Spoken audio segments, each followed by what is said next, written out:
நம்ம சப்பாத்திக்கு ஏற்ற வெஜ் குருமா எப்படி செய்யலான்னு பார்க்கலாம் வாங்க. அதுக்கு தேவையான பொருள் என்னென்னு பார்க்கலாம்.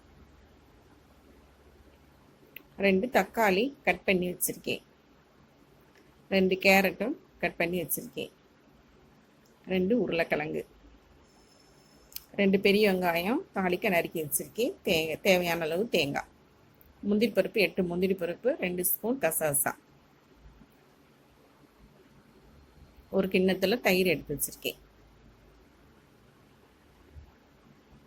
தேவையான அளவு உப்பு, 3 பச்சை மிளகா, 1 ஸ்பூன் இஞ்சி பூண்டு விழு.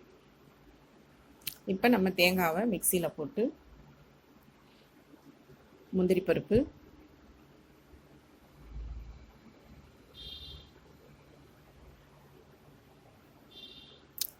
சுடுதண்ணியில் ஊற வச்ச அந்த கசகசாவை போட்டு நல்லா நம்ம மையாக அரைச்சிட்டோம். இப்போ நம்ம அடுப்பை பற்ற வச்சு எண்ணெயை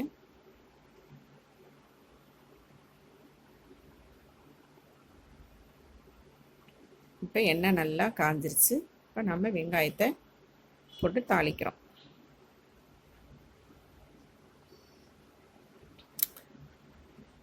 நல்லா ஒரு 2 நிமிஷம் வெங்காயம் வதங்கி அதோட வாசம் வர்ற வரைக்கும் வதக்கி இப்போ நம்ம வந்து தக்காளியை கட் பண்ணி வச்சுருக்க தக்காளியை போடுறோம்.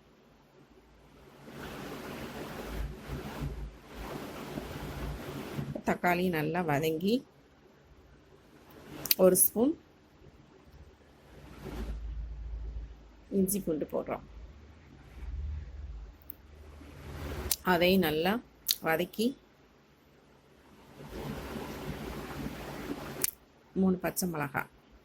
இப்போ இந்த நேரம் போட்டால் தான் அந்த பச்சை மிளகாய் நல்லா வதங்கி நமக்கு அதோடைய காரம் வந்து நமக்கு கிடைக்கும்.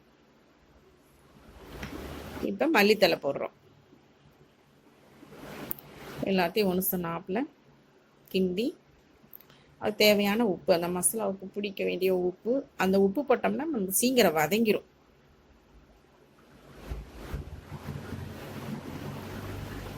இப்போ மசாலா பொடி அரை ஸ்பூன் மஞ்சள்தூள் போடுறோம்.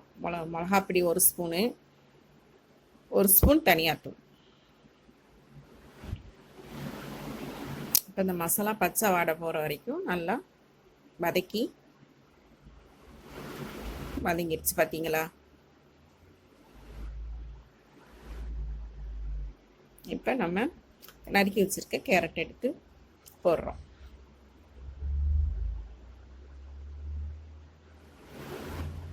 அடுத்து உருளைக்கிழங்கு போடுறோம். நல்லா ஒன்று நாப்பில் மசாலா எல்லாம் பெரட்டி கிண்டி இப்போ காய்கறிக்கு தேவையான உப்பு போடுறோம். இப்போ உப்பு போட்டாலும் இந்த காயில் வந்து மசாலா உப்பு எல்லாம் பிடிச்சி நமக்கு சாப்பிட டேஸ்ட்டாக இருக்கும்.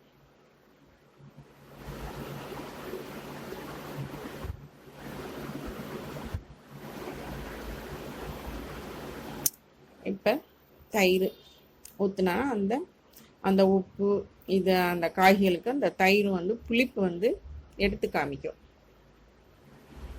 இப்போ தேவையான அளவு தண்ணி ஊற்றி அந்த காய் 20 நிமிஷம் வேகிறதுக்கு 20 நிமிஷம் நம்ம வேக விடுவோம். இப்போ 20 நிமிஷம் கழித்து நம்ம எப்படின்னு பார்ப்போம்.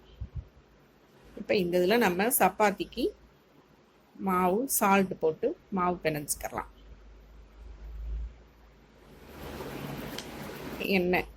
எண்ணெய் கொஞ்சம் விட்டு பேர்ந்தோம்னா கொஞ்சம் நல்லா ஒட்டாமல் நல்லா இதாக வரும்.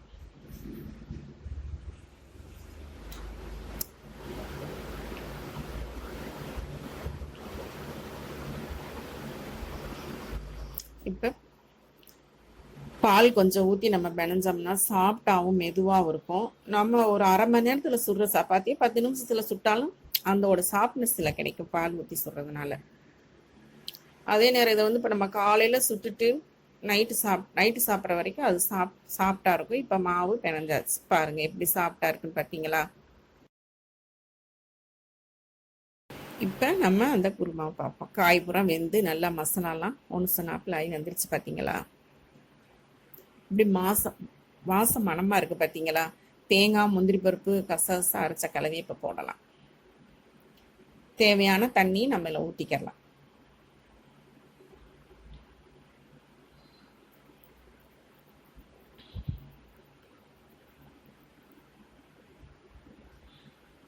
இப்போ உப்பு நமக்கு தேவையான அளவு உப்பு போட்டுக்கரலாம். லாஸ்ட்டில் எல்லாம் ஒன்று சொன்னாப்பில் வர்ற மாதிரி நல்லா கிளறி விட்டு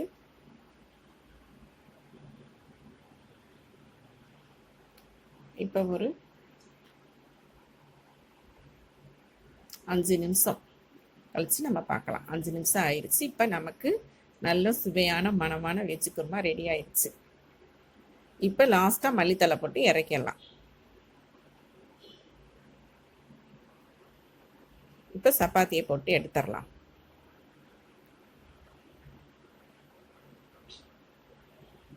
இப்போ சப்பாத்திக்கு நெய் ஊற்றி சுடலாம், எண்ணெய் ஊற்றி சுடலாம். இப்போ நம்ம எண்ணெய் ஊற்றி சுடுறோம்.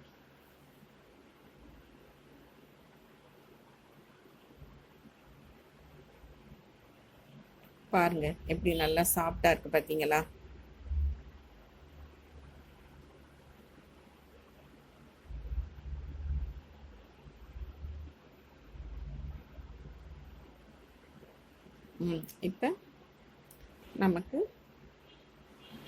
இப்போ நமக்கு சப்பாத்தி ரெடி ஆயிடுச்சு.